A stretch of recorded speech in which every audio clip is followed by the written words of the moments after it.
Bonjour et bienvenue sur TechNap à la Tech à Papa. Alors aujourd'hui, le test d'une imprimante un petit peu ancienne. Il s'agit de la FLSUN SR. Alors j'avais fait le test de la V400 il y a un moment, vous pouvez retrouver sur la chaîne.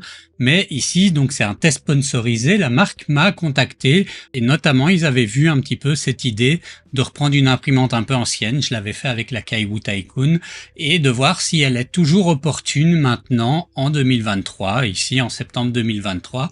Et donc, je trouvais ça intéressant, puisqu'a priori, c'était pas une imprimante qui m'intéressait. Et donc, j'ai accepté, je l'ai un petit peu testé, et je vous laisse découvrir dans la vidéo l'unboxing, fonctionnement, description, tout ça, et ma conclusion. N'oubliez pas de vous abonner, partager, liker, commenter, et je vous retrouve après le générique.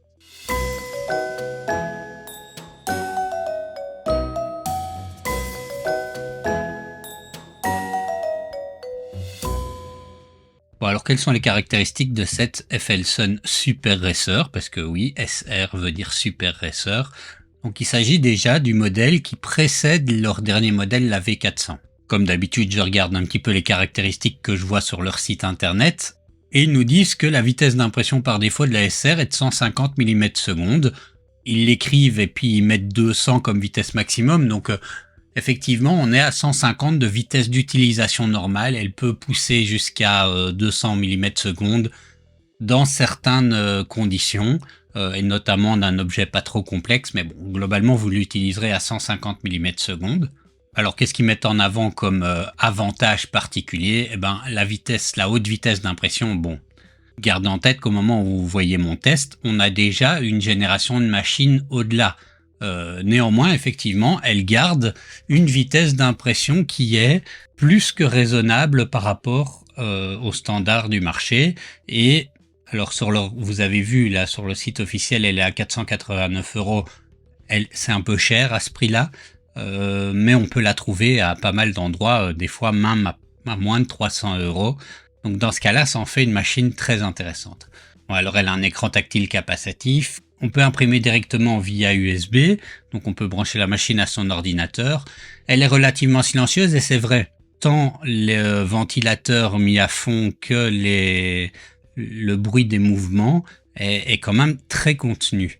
Alors pour le reste, elle a des fonctions très classiques par rapport au standard de l'impression 3D maintenant. Elle a l'auto-leveling, elle permet de récupérer une impression après une prise de courant. On peut mettre l'écran en différentes langues, moi j'ai décidé de garder l'anglais, et elle est équipée de 4 drivers TSMC 2209, voilà. Ça c'est pour la partie un petit peu plus technique. Si vous êtes débutant, mais sachez juste que c'est des bons drivers, voilà. Bon, alors ils nous montrent un petit peu une comparaison par rapport aux autres imprimantes. Ils mettent en avant le fait qu'elle permet d'imprimer plus vite, ça on avait compris. Alors elle est équipée de rails linéaires pour une plus grande précision, et donc ça c'est vrai que c'est une valeur ajoutée à une imprimante, hein, de pouvoir imprimer avec une haute précision, surtout quand on monte dans les aides. L'auto-leveling, alors l'auto-leveling, vous allez le voir, c'est quelque chose qu'on fait une fois. On a une sonde et c'est très simple à faire. On doit juste quand même faire le petit coup de la feuille de papier, ça on va pas y échapper, mais c'est pas des molettes à resserrer aux 4 endroits du plateau. On a une procédure qui est simple et qui est expliquée sur l'écran. Ils nous mettent en avant un assemblage rapide en 20 minutes, elle est particulièrement préassemblée et il suffit de venir. Alors vous verrez, je ferai le montage, vous verrez qu'effectivement ce n'est pas très sorcier. Donc l'écran tactile capacitif dont on a vu qui est simple, clair de fonctionnement. Il y a un détecteur de fin de filament. Et là encore, j'ai envie de dire, on est dans quelque chose d'assez classique et standard. C'est bien qu'il l'ait, mais ça m'amuse. J'ai vu un live sur Sovol hier, et puis quelqu'un avait l'air épaté sur le fait qu'il y ait un détecteur de fin de filament. Je pense que maintenant, en 2023, il y a des choses comme ça, un auto-level, un détecteur de fin de filament. Ça devient la norme. Ça devient presque étrange quand c'est pas sur une imprimante. Donc, je vais pas forcément applaudir parce qu'il y en a un, mais en tout cas, il y en a un.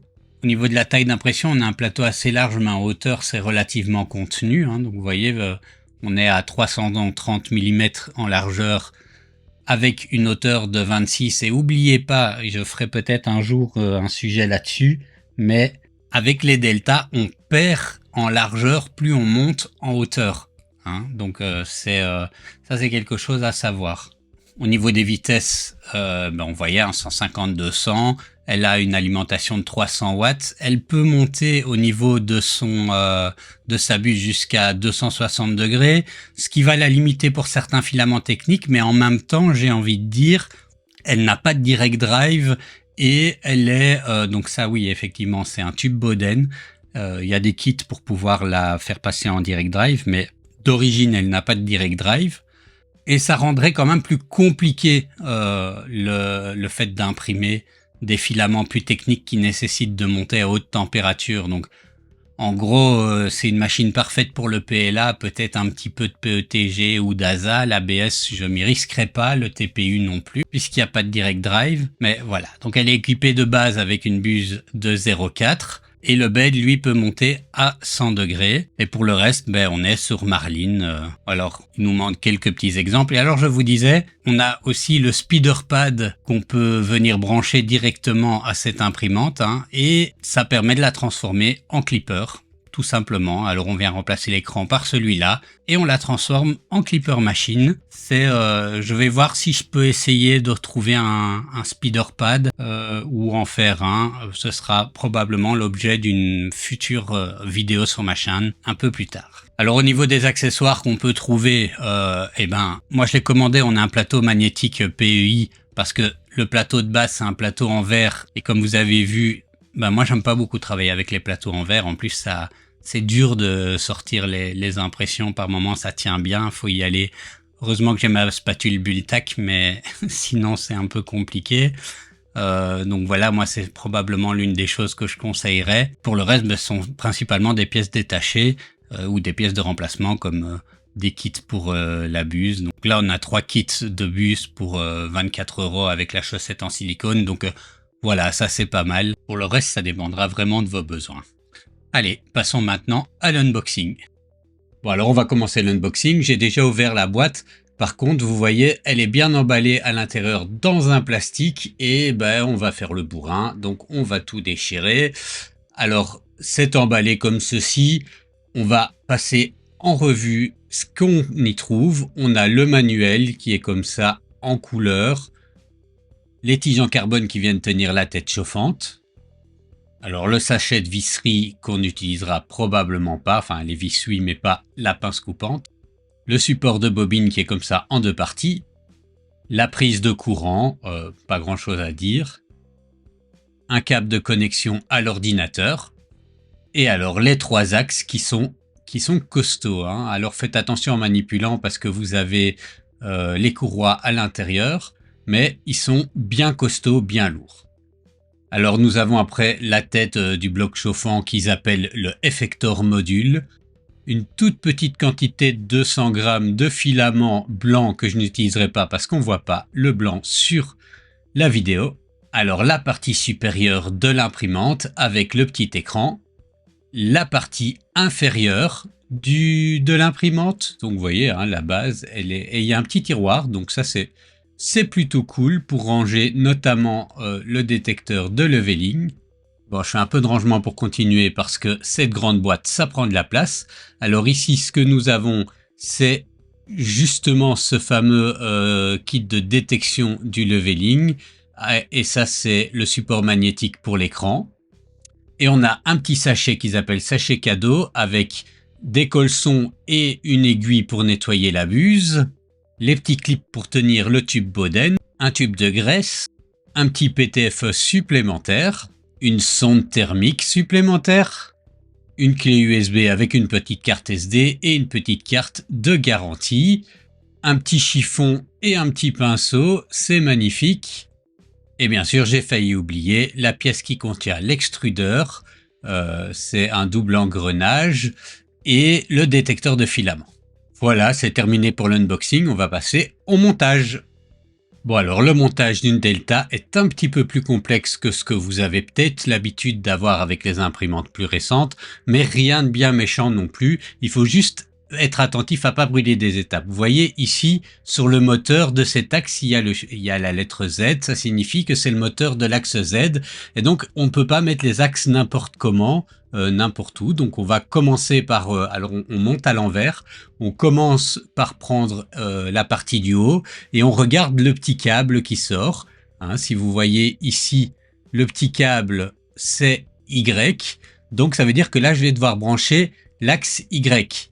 Je viens donc prendre l'axe qui correspond au moteur sur lequel il y a l'étiquette Y, la voici, et avant de fixer, je dis ça parce que ça m'est arrivé dans ma première Delta, je pense que c'était une Q5, enfin bref, ça m'est arrivé, on vient brancher le moteur avant de visser l'axe, hein, sinon vous devez tout démonter pour brancher le moteur. Et donc, tout simplement, là, on branche le moteur et on vient clipser l'axe et on visse en forme de croix, en faisant un premier tour de croix sans serrer et un deuxième tour de croix en serrant.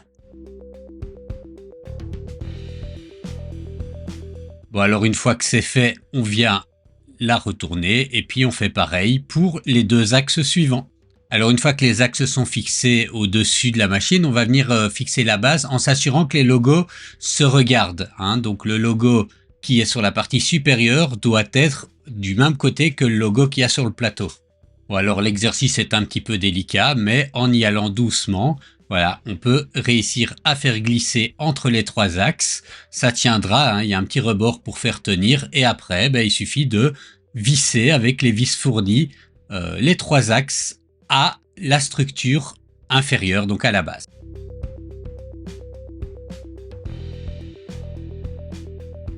Alors une fois que c'est fini, on va venir mettre le petit support magnétique pour l'écran.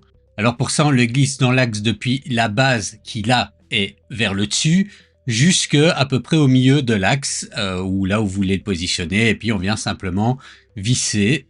Et on va pouvoir enfin retourner l'imprimante sans faire tomber l'écran de préférence. Et la mettre dans le bon sens. Attention toutefois, elle a quand même un certain poids, donc soyez prudent.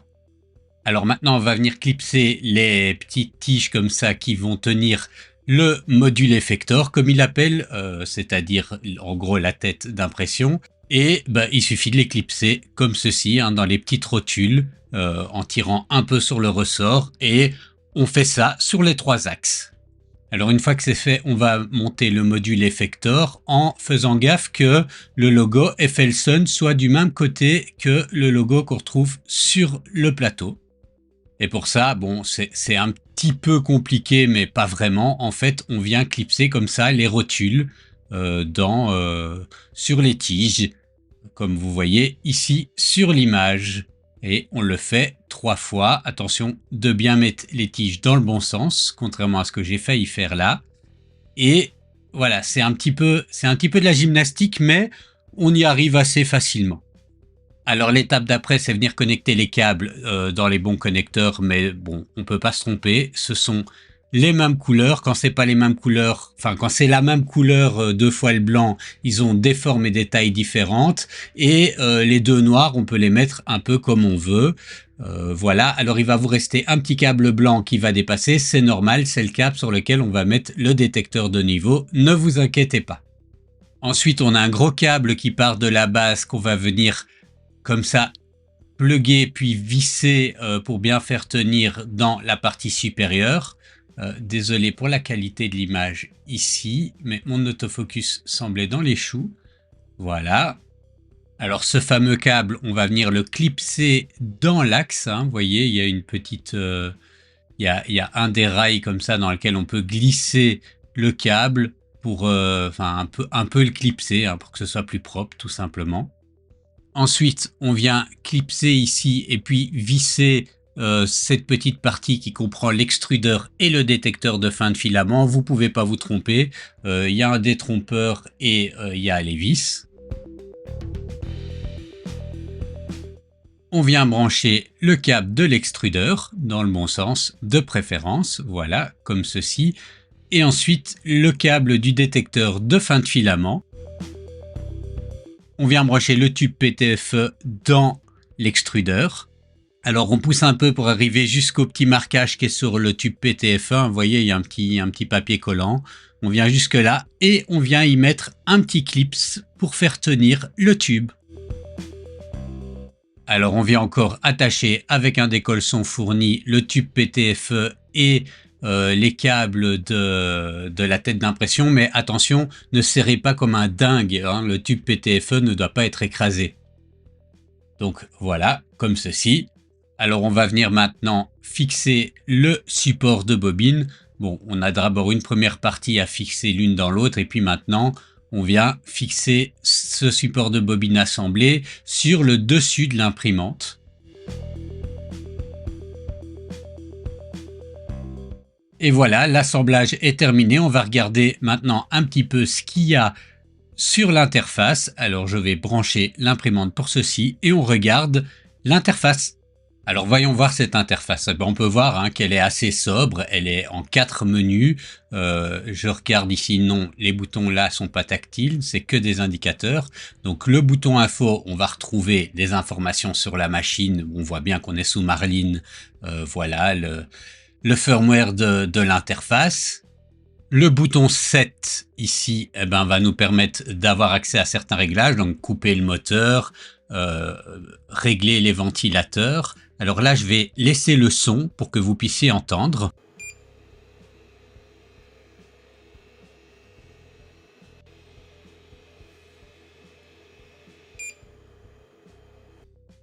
Donc voilà, vous entendez, elle n'est pas super bruyante en fait. Les ventilateurs tournant à fond sont pas super bruyants. Alors on a la possibilité d'avoir comme ça une console dans laquelle on peut rentrer des choses, mais si vous êtes débutant, vous allez certainement pas y toucher, comme notamment les valeurs de l'EEPROM, mais ça non plus vous allez pas toucher. Alors après, on a le menu Tools, là on va retrouver tous les utilitaires pour l'impression. On a la touche pour la langue, on va tester le français, hein, voilà, voir la traduction français. Alors je viens, bon, je vois déjà ensemble à la place, bon, c'est déjà foutu. Pour un mot, pour moi, c'est foutu. Je pense que je vais remettre en anglais. Voilà, bon, les traductions, c'est très souvent foireux sur les imprimantes et c'est le cas ici. Donc, on a tout ce qui permet de chauffer la buse et de la refroidir, de chauffer ou refroidir le bed. On peut extruder ici grâce à ce menu sur les distances qui sont prédéterminées. Ça, c'est pour les mouvements de la tête d'impression, encore une fois avec des mouvements prédéfinis. Et ben non, on ne peut pas taper une valeur, donc c'est uniquement comme ça sur les petites flèches. Ici, c'est le menu qui nous permettra de changer le filament.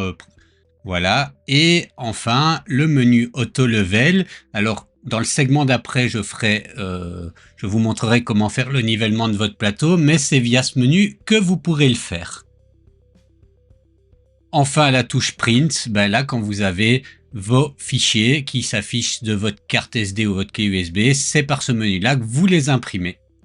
Bon, alors le nivellement, vous allez voir, ça va se passer tout seul. C'est très simple. Il faut cette petite sonde qu'on va venir attacher à la tête d'impression. Pour commencer, donc, on vient attacher le câble comme ceci, donc de la sonde sur la petite prise qui restait libre au niveau des câbles de la tête d'impression. Et on va venir fixer, c'est aimanté, hein, fixer cette petite pièce sur la tête d'impression directement. Ensuite, on vient sur le menu Tools et puis Auto Level et puis encore Auto Level. Ici, il nous rappelle qu'il faut que le leveling switch soit attaché. On dit OK et il est parti.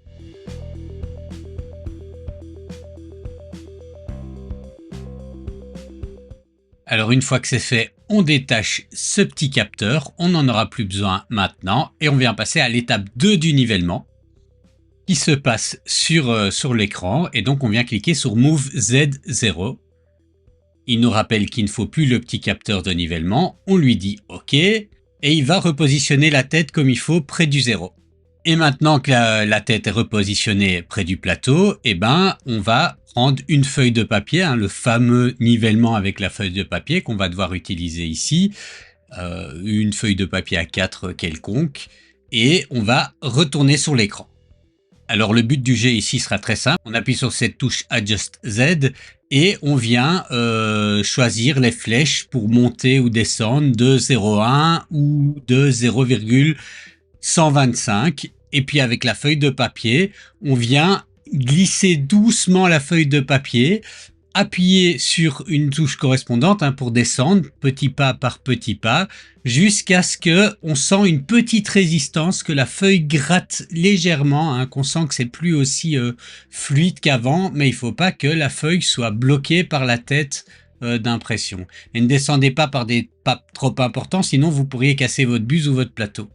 Bon, alors évidemment, inutile de le préciser, mais je vais quand même le faire. Si jamais ça bloque, vous remontez un petit peu jusqu'à ce que ce soit dans le bon équilibre. Et voilà, le nivellement est fini, on va pouvoir lancer une impression test.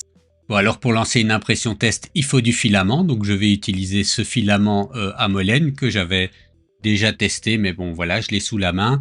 Je voulais pas utiliser le filament blanc de la marque parce que on verra rien sur la vidéo avec les contrastes, donc autant utiliser un autre filament.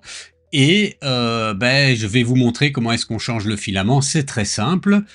Après avoir fait passer le filament dans le détecteur de fin de filament et l'avoir fait rentrer au début de l'extrudeur, on vient dans ce menu, on appuie sur In vers le bas, la buse va se mettre à chauffer. Alors je laisse un petit peu, comme ça vous voyez la vitesse de chauffage de la buse. C'est pas aussi rapide par exemple que sur une Bambu Lab, c'est pas aussi lent que sur d'autres trucs, je dirais que c'est un peu dans la moyenne, il n'y a rien d'extraordinaire, ça chauffe un peu à son aise, mais ça va encore. Et une fois que c'est assez chaud, vous verrez, l'extrudeur va prendre, alors vous pouvez aider un peu l'extrudeur à partir, mais voilà. Et ensuite, on va voir le filament descendre comme par magie après avoir passé dans le câble Bowden jusqu'à la buse. Puis on appuie sur stop et voilà, le filament est prêt. Alors vous voyez ici à l'arrière, on a un emplacement pour une carte SD, un emplacement pour une clé USB et un emplacement pour brancher le câble USB vers l'ordinateur. Je préfère utiliser des clés USB, donc je vais mettre la carte SD qui est fournie avec la machine dans le petit adaptateur USB qui est fourni avec. Après, j'utiliserai certainement une clé USB à moi. Mais pour le premier test, qui est le fichier qui est fourni sur la carte SD, on va se satisfaire de celle-ci. Bon, alors, on va venir voir dans le menu. Et là, surprise, il n'y a rien. Il n'y a rien. Donc, je vais voir plus tard ce qu'il en est. Maintenant, je vais remettre la carte SD et on va voir s'il y a quelque chose sur la carte SD. Si c'est par exemple le port USB qui fonctionne pas. Et avec la carte SD dans la machine, il reconnaît bien. Alors le menu est pas très beau, là c'est tous les folders et puis là on a un G-code, mais au moins il reconnaît bien le contenu de la carte SD, donc c'est a priori le port USB qui fonctionne pas. Alors je vais voir plus tard ce qu'il en est. Pour le moment, on va lancer l'impression du fichier test. Voilà le menu d'impression. Au passage, on peut voir qu'on a un bouton pour pause, un bouton pour ajuster le Z et on a un bouton avec des opérations qui nous permet d'ajuster la température, le flow, la vitesse. Voilà, si on veut augmenter la vitesse d'impression. Bref, faire du fine tuning en bon anglais. Bon, allez, je vais être gentil, je vais vous laisser le petit ronronnement de l'imprimante pour ce doux moment ASMR avant le timelapse.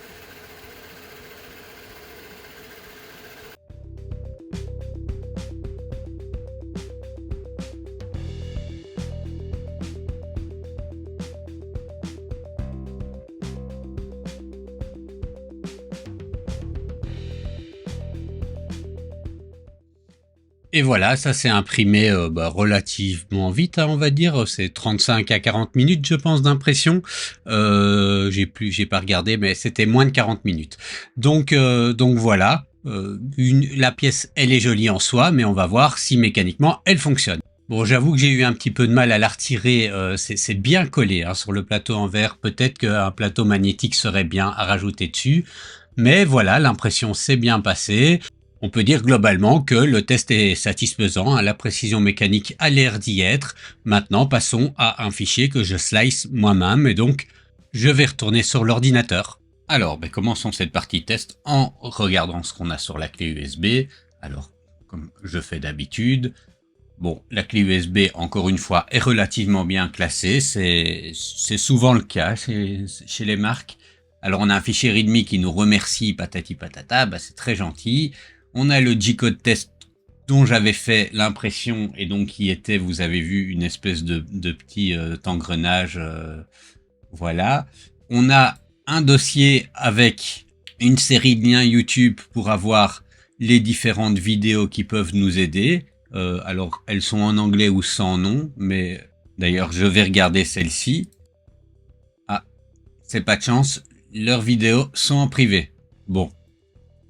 Ah, celle-là pas. Bon. La vidéo qui était intéressante était en privé.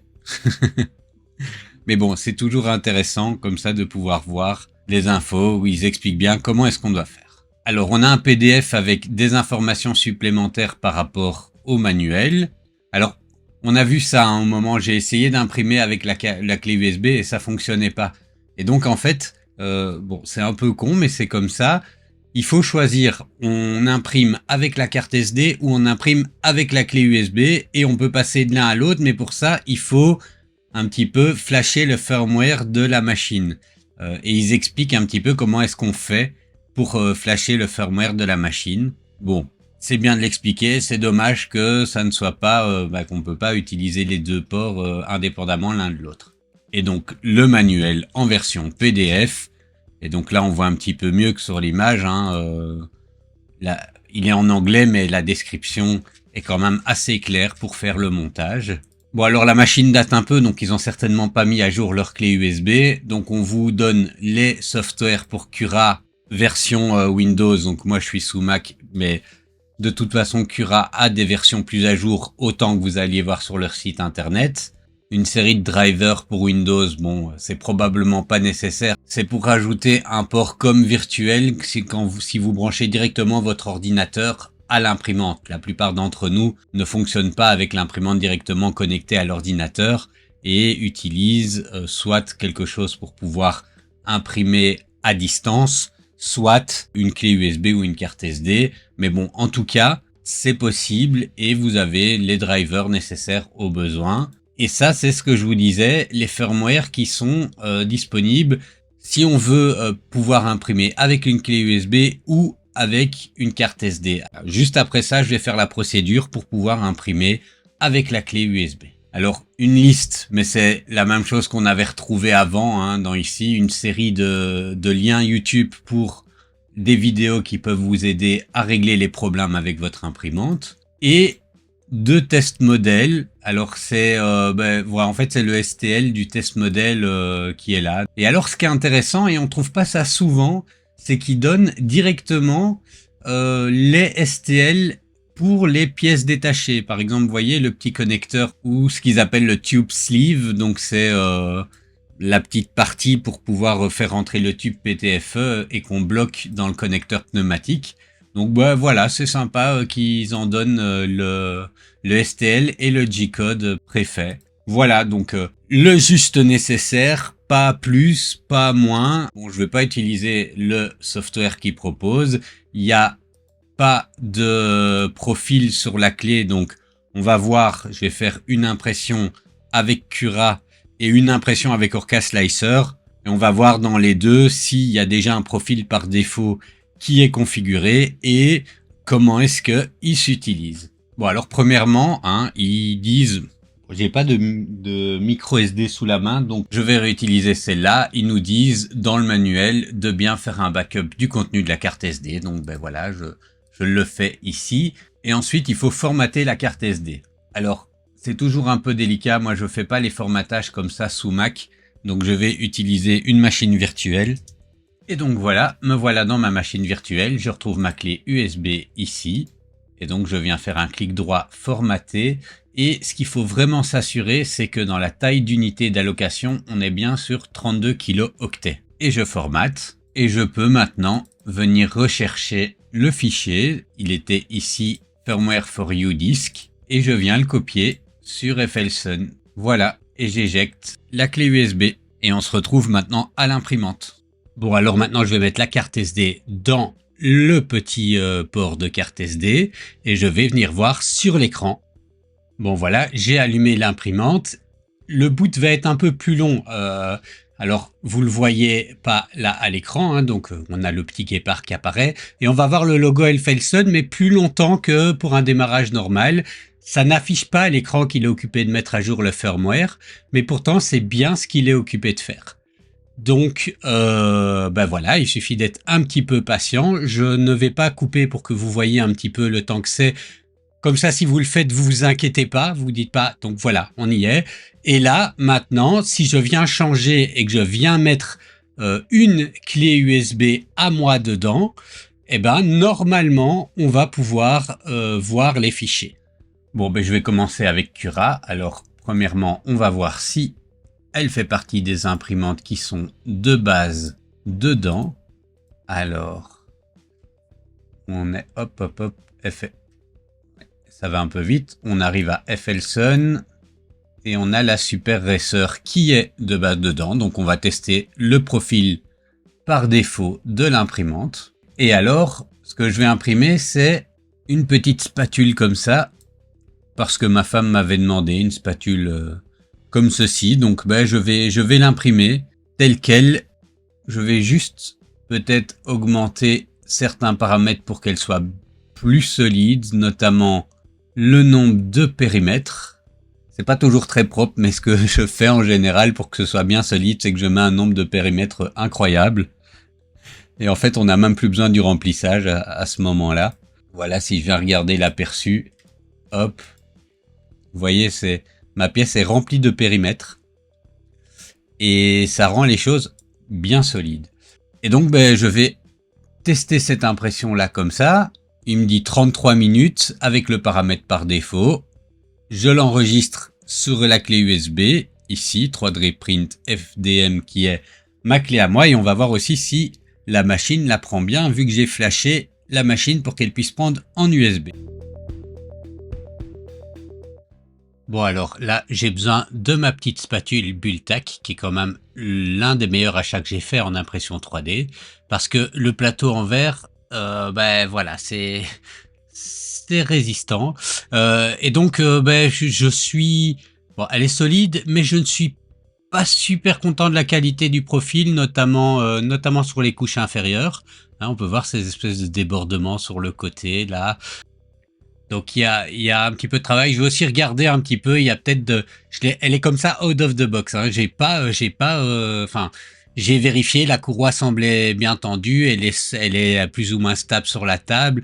Donc a priori ça devrait aller, mais je vais vérifier. C'est possible qu'il y ait aussi des petites vibrations techniques, mécaniques qui produisent cet effet-là. Mais voilà, en tout cas, bon, la spatule fonctionne. Hein. Ça me permet de retirer la ligne de purge. C'est très bien. Mais je vais affiner un petit peu mes paramètres, vérifier la machine et faire un autre test. Bon, alors on a vu que ça fonctionnait dans Cura. Je peux améliorer un peu les paramètres dans Cura, mais je vais pas le faire parce que ça m'intéresse pas, j'utilise pas Cura. Je vais utiliser Orca Slicer comme maintenant à peu près tout. Hein, pour tous mes slices en FDM, j'utilise Orca Slicer. Et donc, premièrement, on va rajouter la Elphelson SR dans Orca Slicer. Alors, on va voir déjà s'il y a un profil prédéfini qui existe. Il pourrait classer par ordre alphabétique. Et donc, on a la Q5, la QQS Pro et la V400, mais on n'a pas la SR, c'est bien.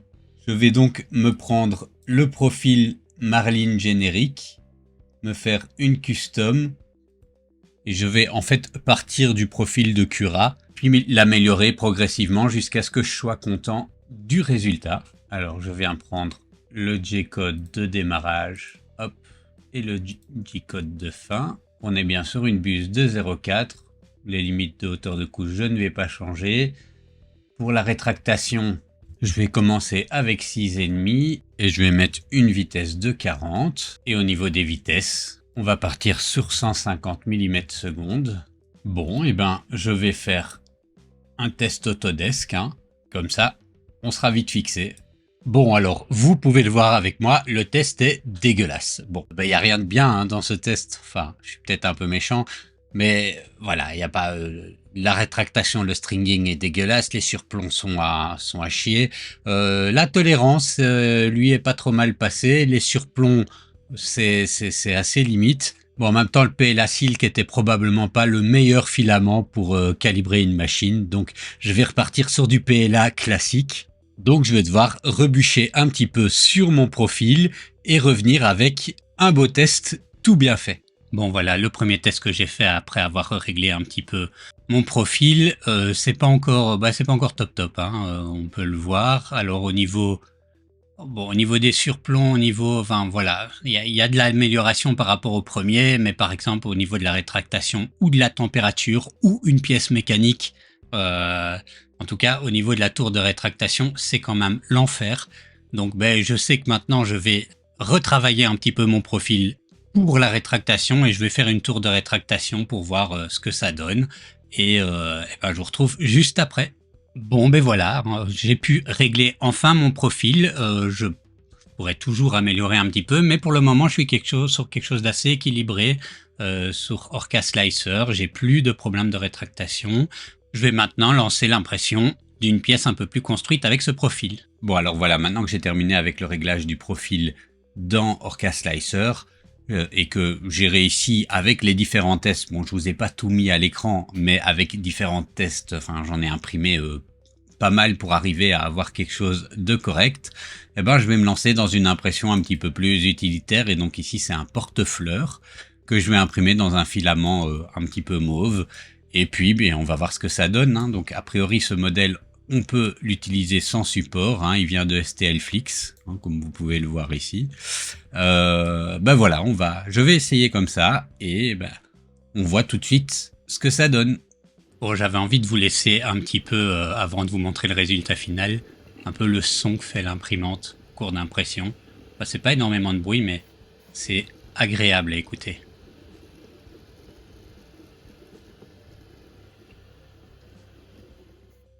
Bon, voilà, l'impression s'est bien passée, aucun problème au niveau des surplombs en dessous de la main. Comme vous pouvez voir, voilà, ça a bien tenu aussi. J'ai pas grand chose à dire, l'impression est très belle. Par contre, je vais vous montrer, j'avais malgré tout encore un petit peu de stringing. Alors ça peut venir d'un réglage mécanique sur la machine, ça peut venir également du fait que le filament peut-être était un poil trop humide. Comme vous pouvez le voir, j'en ai un peu dans le creux de la main. Bon, c'est rien de très grave, un peu de post-traitement et ça ira. Bon, je pourrais faire encore 1 million d'autres impressions jusqu'à affiner complètement mon profil, ce que je ferai parce que moi je veux l'utiliser avec Orca Slicer, mais je vais vous épargner ça pour la vidéo et passons à la conclusion. Alors je préviens pour ceux qui me suivent sur Facebook, j'enregistre cette conclusion quelques jours après être rentré chez moi, après ma mésaventure médicale que vous avez peut-être pu suivre, donc j'ai peut-être une voix un petit peu moins... voilà, hein, je suis un peu douloureux. Mais on n'est pas là pour parler de ma vie, on est là pour parler de cette FL-Sun. Alors, quelle est la conclusion que j'en aurais à tirer? J'avais dit un petit peu dans l'introduction que la FL-Sun, je la voyais un petit peu dans la même logique que la Kaiwu, c'est-à-dire c'est une machine un peu plus ancienne, qui a toujours, à mes yeux, des arguments à faire valoir, et je voulais voir et tester ces arguments à faire valoir. Alors, vous avez pu voir, si vous avez regardé mon test de la V400, que j'étais fort critique par rapport à la démarche marketing de FL-Sun sur la V400, c'est-à-dire cette démarche qui semble, et notamment avec l'usage des influenceurs, dont maintenant manifestement je fais partie, mais voilà, je vais essayer d'être objectif par rapport à ce que j'ai à dire. Donc, je suis assez critique sur cette idée selon laquelle la V400 est une machine pour débutants. Enfin, si vous voulez une machine qui imprime vite, bien, sans vous casser la tête en sortant du carton, prenez une V400, ça marchera. C'est pas vrai. Si vous êtes un vrai débutant et que vous n'êtes pas habitué à certains réglages, c'est pas vrai. Voilà, il faut un petit peu se mettre sur le travail. Et la FL-Sun SR, c'est la même logique, c'est une Delta. Elle est peut-être pas forcément pour les grands débutants. Toutefois, alors contrairement à la V400, et probablement que la question de la vitesse joue là-dedans, on n'est pas sur les vitesses vendues avec la V400, on est ici à des vitesses vendues de 150 mm/s. Enfin voilà, on est quand même sur quelque chose de plus modeste, et tous les risques qu'on peut avoir d'imprimer à haute vitesse, sont réduits puisque la haute vitesse est un peu moins haute. Ce que je veux dire par là, c'est que si si vous n'avez pas réglé votre delta aux petits oignons, vous risquez moins d'avoir des gros impacts sur la qualité de votre impression avec cette FLSUN SR qu'avec la V4. Alors évidemment, moi je vous encourage à lire tous les tutos que vous pouvez voir. Il y en a sur ma chaîne, il y en a sur la chaîne de Mitsubishi, il y en a Origo World 3D. Enfin voilà, on est plusieurs à pouvoir vous proposer des vrais tutos dans une logique d'apprentissage et donc je vous encourage, si vous êtes un débutant et que vous êtes intéressé par le côté Delta, à apprendre à bien régler votre imprimante. Vous avez pu le voir avec la vidéo, pour imprimer, il faut deux choses. Il faut une imprimante qu'on arrive à bien calibrer d'un point de vue mécanique. On s'assure que la courroie soit bien mise, on graisse suffisamment bien ses axes, on resserre ses excentriques. Enfin, voilà, d'un point de vue mécanique. Et il y a aussi l'utilisation du slicer. Alors le slicer, on a pu le voir, Cura, le profil qui est dans Cura est tout à fait honorable. Vous pouvez le lancer, et si vous êtes entre guillemets pas trop exigeant, alors faire attention avec les discours qu'on entend venant de la communauté de l'impression 3D, et moi j'ai tendance à le faire aussi. On devient de plus en plus exigeant, qu'on maîtrise de mieux en mieux les choses. Et donc quelque chose qui pour vous paraît une pièce très belle sans vous casser la tête, pour moi je vais la regarder et je vais dire ouais mais il y a un peu, regarde la ligne elle est pas tout à fait droite là, et alors on peut régler ça en étant bien précis dans les réglages, dans les affinages et tout ça. Si vous n'avez pas cette compétence et cette connaissance, que vous devez encore l'acquérir, et il n'y a qu'en faisant des erreurs, en essayant, en imprimant, en voyant que c'est pas tout à fait beau, en chipotant, que vous allez acquérir cette compétence. Avec le profil Cura, vous pourrez imprimer sans trop de difficultés quelque chose de beau ou de correct, voilà, à une vitesse correcte. Alors moi je voulais utiliser Orca Slicer parce que je préfère avoir un slicer pour toutes mes imprimantes FDM, et techniquement Orca Slicer le permet. Et vous avez pu le voir dans la vidéo, j'ai fini par obtenir un profil qui maintenant me donne satisfaction. Mais c'était avec quand même des efforts. C'est pas à la portée de tout le monde. Alors je suis pas le plus grand expert, et certainement que des gens qui ont plus de compétences que moi auront des choses à reprocher à la manière, aux paramètres que j'ai mis et tout ça, j'en suis tout à fait conscient.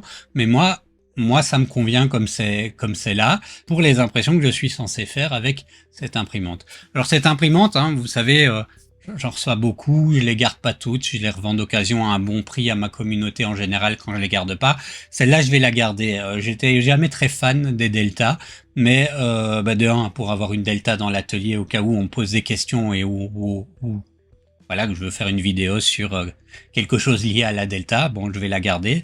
Ensuite, et c'est là le point, on la trouve plus très chère cette imprimante, et je pense que si vous voulez vous essayer à la Delta, parce qu'il y a des choses chouettes avec une Delta. Premièrement, la place qu'elle prend. Elle prend plus de place en hauteur qu'une place au sol. Et ça peut être utile pour des gens. Moi, vous savez, mon atelier est bien rempli et pourtant je lui ai trouvé une petite place. Et c'est plus compliqué avec les autres imprimantes. Ensuite, il y a un petit peu quelque chose d'hypnotisant à regarder une imprimante fonctionner. Je vous mets là une petite image, comme ça vous pouvez voir, mais alors c'est peut-être que moi, mais moi je trouve qu'il y a quelque chose d'hypnotisant à regarder une imprimante Delta fonctionner. Ça apporte quelque chose par rapport, alors je suis peut-être un peu blasé avec les imprimantes FDM, mais je trouve que ça apporte quelque chose par rapport à une imprimante normale. Ensuite voilà, l'avantage aussi de cette machine, donc elle tourne sous Marlin d'origine, mais vous pouvez la faire passer sous Clipper avec les pads tels que les chip pads ou le FLSUN pad qui est vendu un peu cher, on est à 160-180 €, mais là alors l'avantage c'est que vous le branchez, il n'y a pas vraiment de configuration à faire, vous êtes sur un fonctionnement sous Clipper qui marche très bien, mais voilà, elle est tout à fait prête pour être passée sous Clipper facilement et pouvoir un petit peu débloquer son potentiel. Moi, c'est ce que je ferais probablement. Donc attendez-vous, pas tout de suite, mais attendez-vous à voir une vidéo sur le passage de la SR vers Clipper. La conclusion que je peux donner pour cette machine, c'est on la trouve pour moins de 300 € maintenant. Elle a quand même une belle taille d'impression.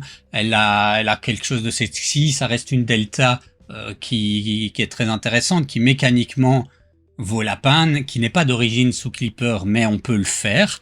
Alors pas forcément pour 160 euros, hein. Il y a le chip-pad de mon ami Thomas qui pourra probablement faire le taf pour un prix beaucoup moins cher. Et si vous avez un truc qui traîne à la maison comme un Raspberry Pi, quelque chose, ben vous pouvez déjà le faire.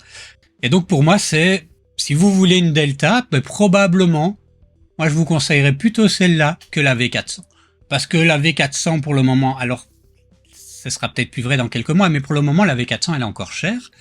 Et bon, je parle si vous êtes un grand débutant ou un faux débutant. Si vous savez maîtriser votre Delta évidemment et que vous avez les moyens, partez sur le modèle le plus récent et vous allez bien la maîtriser. Mais voilà, si vous êtes encore un relativement débutant, et puis c'est bien pour faire vos armes et après passer sur une V400 quand elles auront diminué de prix un peu plus, hein. Ça c'est aussi une autre option, ou si vous voulez une seconde machine.